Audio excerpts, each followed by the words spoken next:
Voilà, ce matin, voilà, le cours s'est pas passé tout à fait comme d'habitude, donc parce qu'il a fallu filmer en même temps et c'était pas génial le déroulement. Donc ce que je vais faire, c'est que je vais reprendre l'exercice 39 que l'on a fait ce matin, qui est un exercice important puisqu'il explique comment on montre qu'une matrice est inversible et comment on détermine son inverse. Et ben voilà, ça va faire l'objet d'une vidéo et d'une explication un peu moins peut-être décousue que celle de ce matin. Donc on nous donne la matrice A, qui est la suivante, donc 2, 0, 1, 0, 2, moins 1, et 1, 0, 1. À l'aide de transformations qui sont les mêmes que celles que l'on a vues dans les systèmes avec la méthode du pivot de Gauss, eh bien, on va petit à petit transformer cette matrice en une matrice qui est triangulaire. Alors on peut faire triangulaire supérieur ou inférieur. Généralement, on transforme ça en une matrice triangulaire supérieure, mais il n'y a pas d'obligation. Il faut savoir que quand on utilise les règles, les méthodes, les opérations du pivot de Gauss, eh bien on conserve le caractère d'inversibilité de la matrice. C'est-à-dire que si on part d'une matrice inversible, celle que l'on obtient l'est aussi, et si on part d'une matrice qui n'est pas inversible, celle que l'on obtient ne l'est pas. Donc on va essayer de transformer avec différentes opérations cette matrice en une matrice triangulaire supérieure, ce qui nous permettra de conclure sur l'inversibilité de la matrice. Et puis, si jamais elle est inversible, on ira plus loin pour en plus déterminer l'inverse. Donc ici, c'est l'inverse d'une matrice par le pivot de Gauss.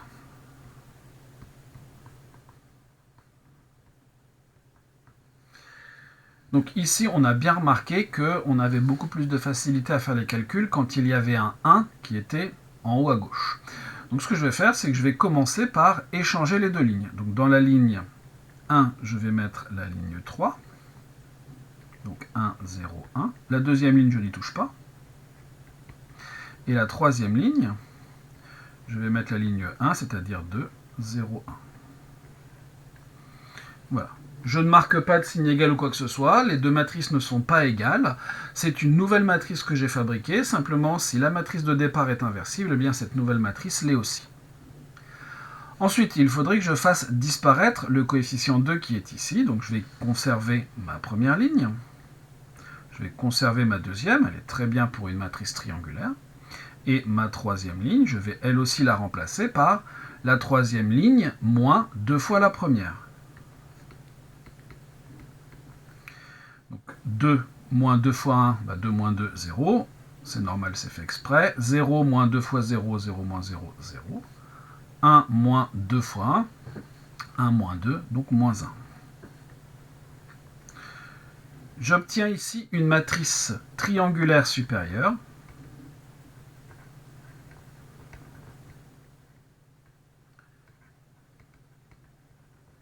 Avec les coefficients diagonaux.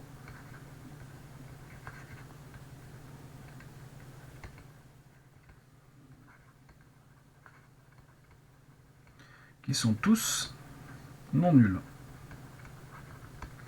Ici j'ai 1, j'ai 2, j'ai moins 1. Tous mes coefficients diagonaux sont différents de 0. Donc cette matrice est inversible.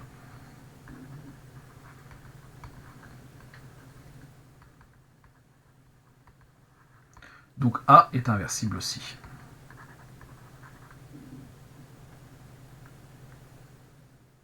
Ça c'est un A mal fait.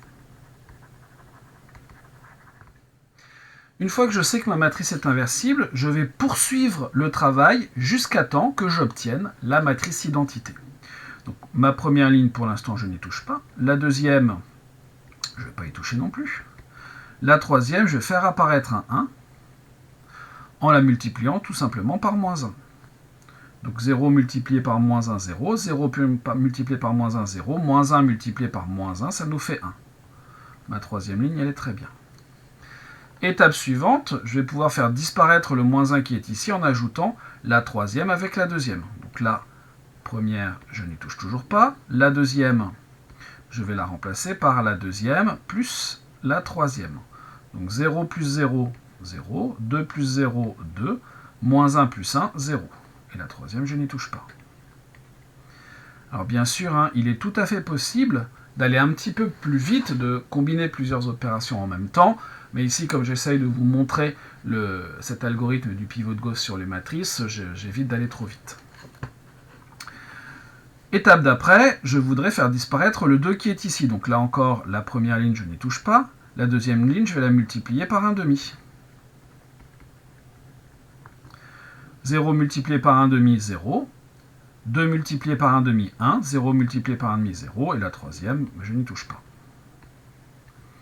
Dernière étape, il faut faire disparaître le 1 qui est ici. Donc ça ne va pas être trop compliqué. La ligne 1, je vais la remplacer par la ligne 1 moins la ligne 3. 1 moins 0, 1. 0 moins 0, 0. 1 moins 1, 0. J'ai obtenu la matrice identité. Eh bien, ce que je vais faire maintenant, c'est que chacune des opérations que j'ai notées ici, tac, tac, tac, je vais les appliquer à la matrice identité. Donc, je vais faire ça d'une autre couleur sur le côté. Donc, je vais partir ici de la matrice identité. Et à cette matrice identité, je vais lui appliquer exactement les mêmes opérations.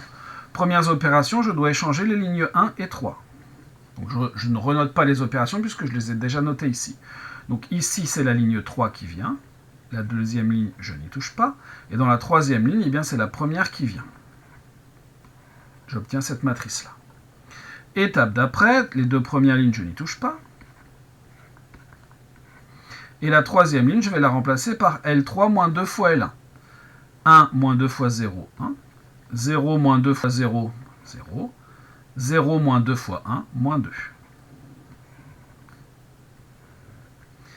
Étape d'après.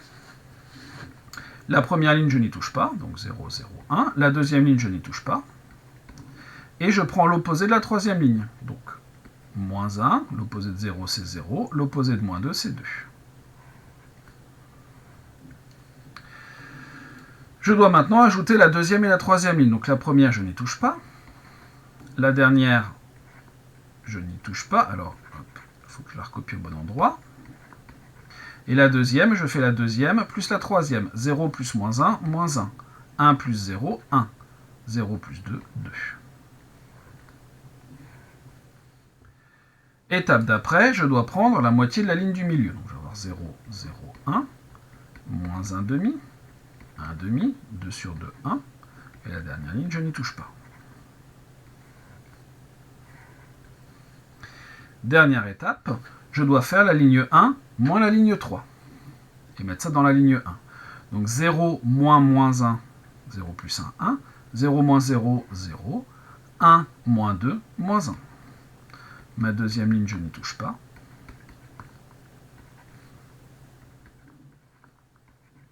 Et la matrice que j'ai trouvée ici, c'est A-1. Conclusion de tout ça,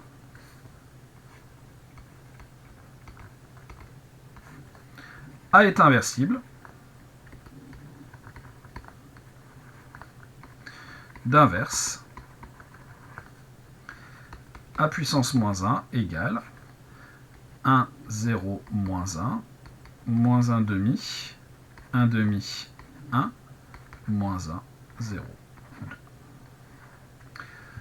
Et voilà comment on détermine à l'aide du pivot de Gauss l'inverse d'une matrice qui bien sûr est inversible. Si jamais ici on avait obtenu un seul, enfin au moins un 0 sur la diagonale, on aurait conclu que la matrice n'était pas inversible et évidemment on n'aurait pas cherché l'inverse.